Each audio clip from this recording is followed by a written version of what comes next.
बंधु मैंने आज कार्यक्रम को आपण मानक स्वागत। आपणकर जदि मीन राशि होता है तेबे एही भिडियोटी को थरे मात्र शेष पर्यंत निश्चय देखंतु, कारण मीन राशिर व्यक्ति विशेष मानकर जीवन एही पवित्र महाशिवरात्रि ठारू बदलैबाक जाउछि।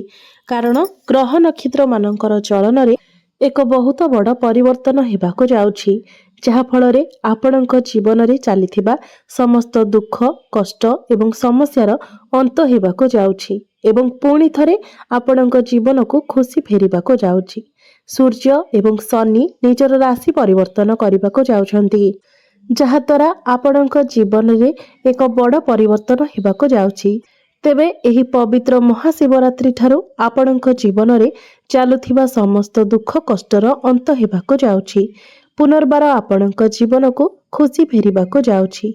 एही पवित्र महाशिवरात्रि ठारू आपणक जीवन रे केउ सब परिवर्तन हेबाक जाउछि ताहा जानिबा पूर्वरु जदि आपणकर मध्य मीन राशि होइथाय तेबे भिडियोटी को लाइक करी चैनल टी को सब्सक्राइब करि दियंतु एवं कमेंट बॉक्स रे भक्ति एवं श्रद्धार सहित ओम नमः शिवाय निश्चय लिखंतु। तेबे बंधु माने पूर्वरु आपणकर स्वास्थ्य खराब रहुथिला, धन जनित समस्या मध्य देखा देउथिला, आपण ऋण नेइथिले किंतु ऋण सुझिबाको आपण सक्षम होई पारु नथिले, घर परिवार रे खुशीर वातावरण नथिला, शिक्षा क्षेत्र रे मध्य आपणकर नाना प्रकारर समस्या देखा देउथिला, आपणकर बहुत अजथा खर्च हेउथिला, समाज रे आपणकर मान सम्मान कम होई जाइथिला, आपणकर योग्यता थिबा सत्वे मध्य आपणको चाकरी प्राप्ति होई पारु नथिला, संतान संतति पई आपण चिंतित रहुथिले, आपणकर व्यापार वाणिज्य रे मध्य क्षतिर सामना करिबाको पडुथिला, प्रेम जीवन रे मध्य समस्या देखा देउथिला। तेबे एभली जहा भी समस्या आपणक जीवन रे चालुथिला ताहा एही पवित्र महाशिवरात्रि ठारू दूर हेबाको जाउछि। आपणक जीवन रे पुणी थरे खुशी फेरिबाको जाउछि।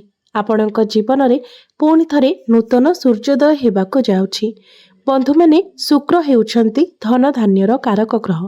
शुक्र को माँ लक्ष्मीकर स्वरूप बोली माना जाइथाए।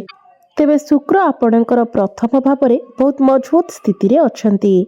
तेबे एही महाशिवरात्रि पर ठारू आपणको विभिन्न प्रकारर भौतिक सुखर प्राप्ति हेब, धन धान्य रे मध्य वृद्धि हेब, आपण टंका किछि संचय करि परिबे, आपणकर बैंक बैलेंस बढ़िबो, आपणकर फाइनेंशियल ग्रोथ हेब, रोजगार करिबार नुआ नुआ बाट आपणको मिलि जिवो, भाग्य बल रे आपण प्रत्येक क्षेत्र रे उन्नति करिबे।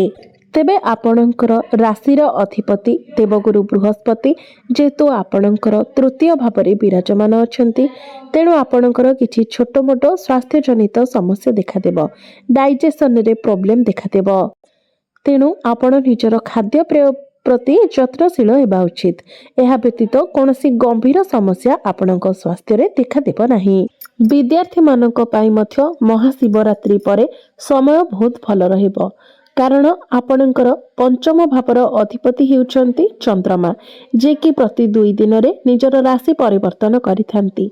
तो निश्चित भाव में पाठ पढ़ारे प्राय समय आपणकर माइंड डाइवर्ट रही थाए, आपण अन्य मनस्क रही थांती। मात्र महाशिवरात्रि परे ज्ञानर कारक ग्रह बुध एवं शुक्र बहुत भल स्थिति रे अछंती, आपणकर प्रथम भाव में अछंती, जहा फल रे पाठ पढ़ारे आपणकर मन लागिबो एवं पाठ पढ़ारे आपण बहुत उन्नति मध्य करिवे। एही महाशिवरात्रि परे आपण कोनोसी नूतन स्थान रे एडमिशन नै पारंती, कोनोसी फॉर्म फिलअप करि पारंती एवं जदि आपणकर कोनोसी एग्जाम रहिछि तो सेथिरे मध्य आपण उत्तीर्ण हेबे। तो विद्यार्थी मानक पई महाशिवरात्रि परर समय बहुत भल रहिछि।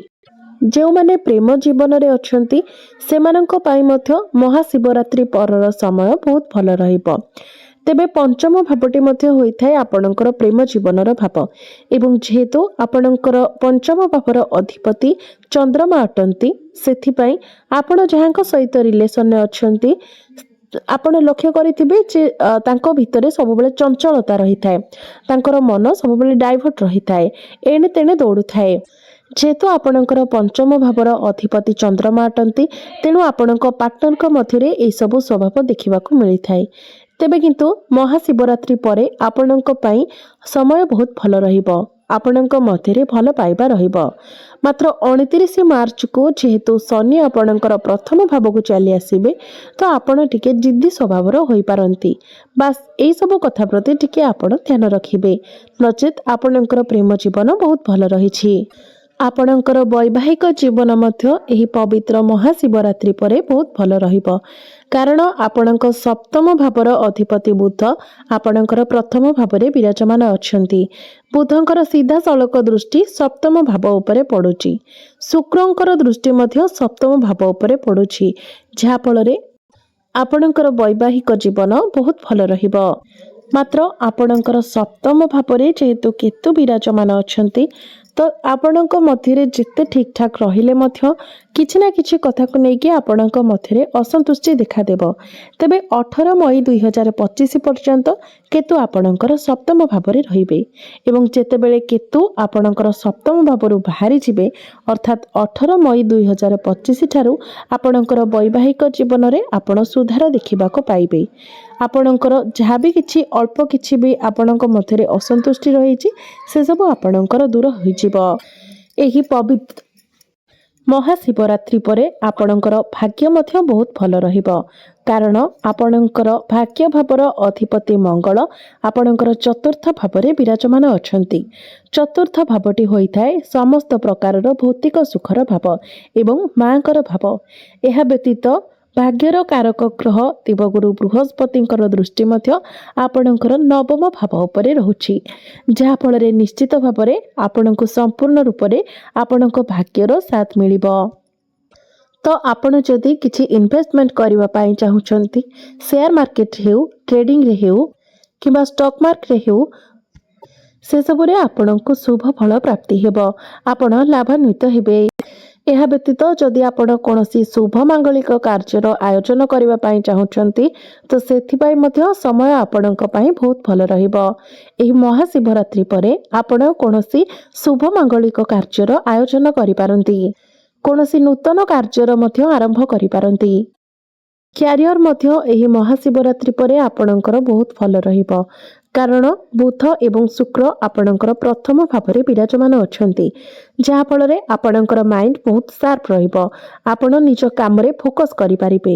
କ୍ୟାରିୟରରେ ଆପଣଙ୍କୁ ବହୁତ ଭଲ ଶୁଭ ଫଳ ଦେଖିବାକୁ ମିଳିବ। ମାତ୍ର ଆପଣଙ୍କର ଦଶମ ଭାବର ଅଧିପତି ଗୁରୁ ଯେହେତୁ ତୃତୀୟ ଭାବରେ ଅଛନ୍ତି ତ ଆପଣ ନିଜର କ୍ୟାରିୟରରେ ପରିଶ୍ରମ ତ ବହୁତ କରିବେ, କାରଣ ତୃତୀୟ ଭାବଟି ହୋଇଥାଏ ସାହସ, ପରାକ୍ରମ ଏବଂ ଅଧିକ ପରିଶ୍ରମର ଭାବ। ତ ଆପଣ ବହୁତ ଅଧିକ ପରିଶ୍ରମ କରିବେ, ମାତ୍ର ଆପଣଙ୍କ ବିରୁଦ୍ଧରେ ପଲିଟିକ୍ସ ହେବ, ଯେହେତୁ ଗୁରୁ ଆପଣଙ୍କର ତୃତୀୟ ଭାବରେ ବିରାଜମାନ ଅଛନ୍ତି ଏବଂ ଆପଣ ନିଜେ ମଧ୍ୟ ଭାବିବେ ଯେ ମୁଁ ଯେତିକି କାମ କରୁଛି, ମୁଁ ନିଜର କାମରେ ଯେତିକି ଏଫର୍ଟସ୍ ଦେଉଛି ସେହି ଅନୁସାରେ ଫଳ ମୋତେ ପ୍ରାପ୍ତି ହେଉଛି ନା ନାହିଁ, ଏଭଳି କନଫ୍ୟୁଜନ୍ ମଧ୍ୟ ଆପଣଙ୍କର ମନରେ ଆସିବ। ମାତ୍ର ଏହି ମହାଶିବରାତ୍ରି ପରେ ଆପଣଙ୍କର କ୍ୟାରିୟର 75% ଭଲ ରହିବ, ଯେହେତୁ ବୁଧ ଏବଂ ଶୁକ୍ର ଆପଣଙ୍କର ପ୍ରଥମ ଭାବରେ ବହୁତ ଭଲ ସ୍ଥିତିରେ ବିରାଜମାନ ଅଛନ୍ତି।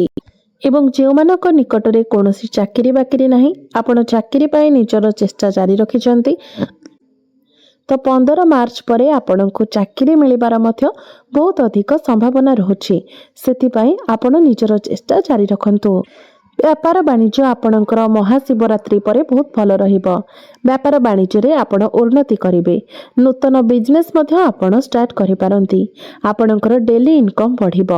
ଆପଣ ନିଜର ବ୍ୟାପାର ବାଣିଜ୍ୟକୁ ଆଗକୁ ବଢ଼ାଇବେ।